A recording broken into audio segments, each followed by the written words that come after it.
গোটা ভারতবর্ষে school college বিশ্ববিদ্যালয়ের অভ্যন্তরে থাকা ছাত্রদের সংগঠন ভারতের ছাত্র ফেডারেশনের পশ্চিমবঙ্গ রাজ্য কমিটির সদস্য কমরেড তনয় উত্থাসিনী, আমাদের সংগঠনের প্রাক্তনী, আমাদের নেতা, অবিভক্ত মেদিনীপুর জেলার প্রাক্তন সম্পাদক কমরেড গোপাল দা, সভাপতি কমরেড সুভাষিস দা এবং অবিভক্ত পশ্চিম মেদিনীপুর জেলার সভাপতি কমরেড সৌমিত্র দা এবং এখানে উপস্থিত অনেক প্রাক্তনী যারা একটা সময় সকলের জন্য শিক্ষা এবং কাজের দাবিতে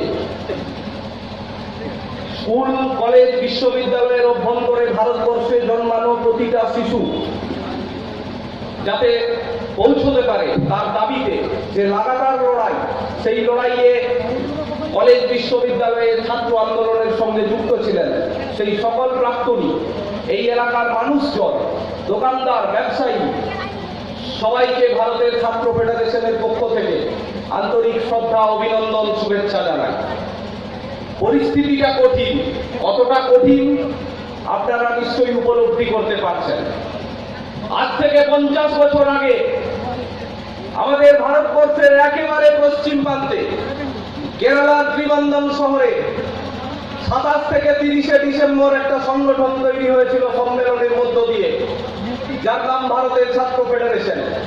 আজকে এই ভারতের ছাত্র ফেডারেশনের 50 বছর পূর্তি অনুষ্ঠান হচ্ছে বর্ণাঢ্য শোভাযাত্রা। একদম মেদিনীপুর জেলা, সেই মেদিনীপুর জেলা যে মেদিনীপুর জেলার সমাজ অগ্রগতির স্বার্থে বিদ্যাসাগরকে জন্ম দিয়েছে, সেই মেদিনীপুর জেলা 190 বছরের ব্রিটিশ অপশাসনের বিরুদ্ধে চোখে চোখ রেখে 18 বছর 18 মাস 18 বছর 18 দিনের সেই বাচ্চা শিশুকে ফাঁসির মঞ্চে হাসতে হাসতে ফাঁসি কাঠে পৌঁছতে শিখিয়েছে সেই মেদিনীপুর জেলা। সেই মেদিনীপুর জেলা মিছিলের সামনে দাঁড়িয়ে গান্ধী বুড়ি মাতঙ্গিনী হাজরাদের বুকে বুলেট লেগেছে। সেই মেদিনীপুর জেলার একেবারে প্রত্যন্ত গ্রাম কেশপুর ব্লক, সেই কেশপুর ব্লকের খেতুয়ায় যখন 50 বছর পূর্তি অনুষ্ঠান হচ্ছে, তখন সামনে দিয়ে পেরিয়ে যেতে দেখছি লাল চোখ, কপালে তিলক, টেনে নিয়ে চোখ রাঙানি দেখানোর চেষ্টা করছে। আসলে 10 বছর পরে, আজ থেকে বিগত 10 বছর আগে একটা কথা চালু ছিল, চুপ থাকুন, মুখে লিউকোপ্লাস লাগান। সেদিন কথাটা বুঝতে পারিনি যে 10 বছর আগে যে বলবে চুপ থাকুন, আসলে 10 বছর পরে সত্যিই তারাই অস্তিত্বহীন হয়ে যাবে।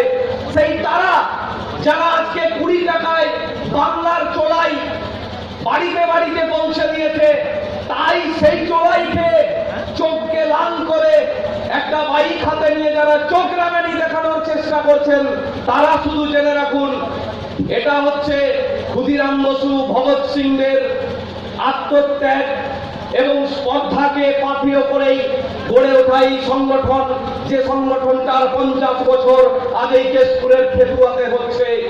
যখন ভগৎ সিংদের 23 বছরে ফাঁসি হয়, তখন ভগৎ সিংরা লেনিনের কি করিতে হইবে সেই বই যখন পড়তে পড়তে হাসতে হাসতে ফাঁসির দিনের ভোরবেলায় বই পড়ে, সেই ভগৎ সিংদের বুকে নিয়েই সেই ক্ষুদিরামদের আত্মত্যাগকে পাথেয় করে তাদের সংগ্রামী জীবনকে আত্মস্থ করতে করতে স্বাধীনতা, গণতন্ত্র, সমাজতন্ত্রের পতাকা হাতে প্রতিটা বাড়ির প্রতিটা শিশু যাতে স্কুলের গণ্ডি পেরোতে পারে, তার জন্যই এই সংগঠনটা তৈরি হয়েছিল।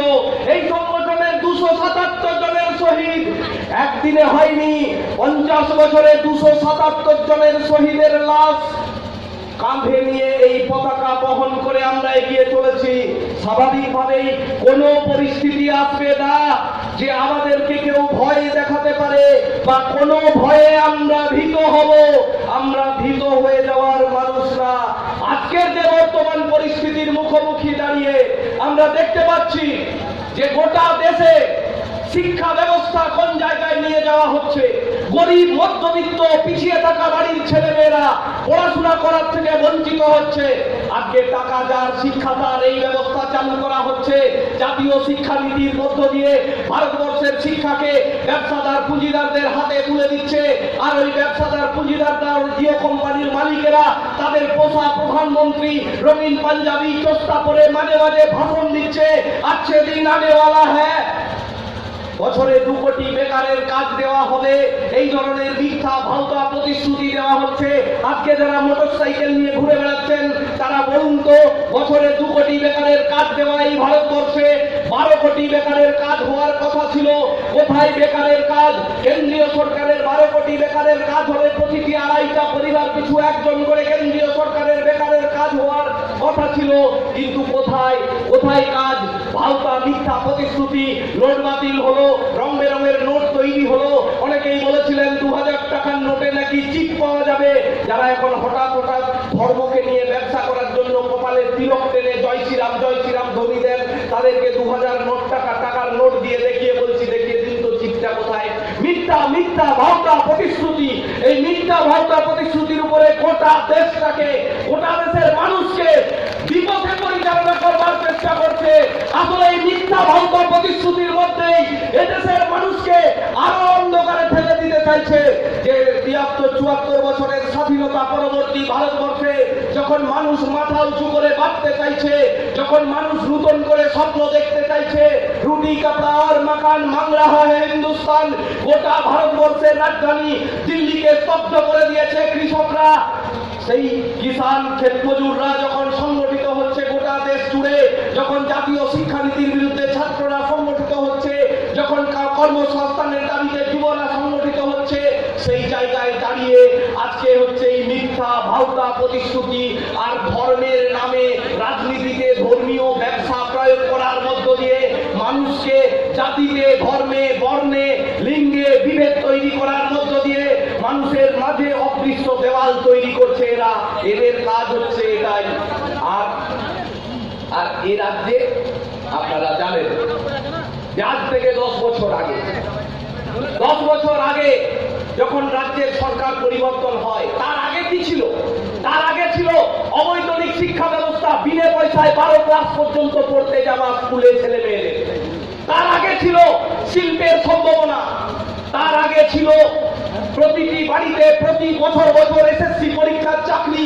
তার আগে ছিল প্রাইমারি, ধারাবাহিকভাবে প্রাইমারি পরীক্ষা।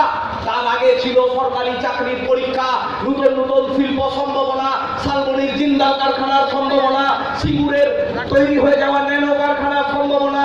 সব কিছুকে ভেঙে চুরমার করে দিয়ে ধ্বংসের মধ্য দিয়ে এই রাজ্যকে শ্মশানে পরিণত করলো একজন মহিলা। আমাদের রাজ্যের কলকাতা থেকে শিলিগুড়ি হাইওয়ের মাঝখানে মাচা বেঁধে বসে স্যান্ডউইচ আর ডাবের জল খেয়ে ওই ভদ্র মহিলা সিঙ্গুরের বুকের পাঁজরগুলোকে ভেঙে দিলেন। সিঙ্গুরের তৈরি হওয়া কারখানা গোটা রাজ্যকে ধ্বংসে শ্মশানে পরিণত করলেন। তখন পশ্চিম বাংলার মানুষের মধ্যে একটা উন্মাদনা ছিল। তারা অনেকেই ভেবেছিল যে এই রাজ্যে একটা পরিবর্তন হবে। মানুষ সেই উন্মাদনার ভাষণে ভেবেছিল যে আমার মুখে মুখে দই দেবে। আসলে মানুষ তখন দইয়ের বদলে চুন খেয়ে ফেলেছিল। আজকে তারা হাড়ে হাড়ে প্রমাণ পাচ্ছে যে দইয়ের বদলে চুন খেয়েছিল বলে গোটা পেট পুড়ে খাপ খাপ হয়ে যাচ্ছে। পশ্চিম বাংলার মানুষ আজকে বুঝতে পেরেছে।